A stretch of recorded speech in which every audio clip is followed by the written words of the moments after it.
If you watch a lot of Hive content, you would know what the community thinks of fire on the Hive. It's frequently seen as a very annoying and sometimes useless thing. There are currently 2 known items on the Hive that can transmit fire in some form. These are the Sword of Embers and the Spellbook of Fire Trail. Today we'll be talking about both of these items and any pros or cons of them that I've found. Starting off with the Sword of Embers. First, let's look at this item's history. A few months ago, Hive replaced the original wooden sword, known as the Fire Sword, with an enchanted sword known as the Sword of Embers. The major difference between these two was that the original Fire Sword had a 100% rate of transmitting fire to the opponent per hit, while the Sword of Embers has a 1 in 4 chance of transmitting fire. This made the original sword a nuisance as you could spam fire. However, even though the Hive improved this with the Sword of Embers, the fire transmitted to the opponent is still extremely annoying to the majority of Skywars players. It blocks most of your view.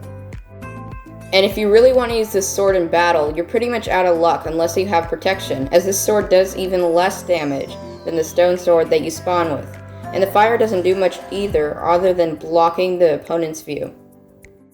Now let's move to the only other obtainable item in the Hive that can create fire in some form. This item is the Spellbook of Fire Trail. One of the major cons of this is that it has a very high chance to set you on fire as well as the opponent, which basically brings it down to whoever is better at PvP. How it works is once you use the Spellbook, it ignites the next 10 blocks you step on. Unless you're really fast, you probably won't be able to avoid the fire, so the Spellbook is basically useless. Also, like I mentioned about the Fire Sword, when you get lit on fire, it also blocks most of your view, so it's extremely annoying. That said, the only thing that these items would be relatively useful for is trapping. Since this has grown more on the Hive, we'll probably soon see fire used in some traps. It blocks most of your view, so this could definitely help out with a pitfall trap.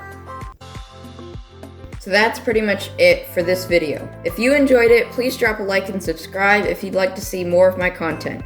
Thanks for watching. Bye.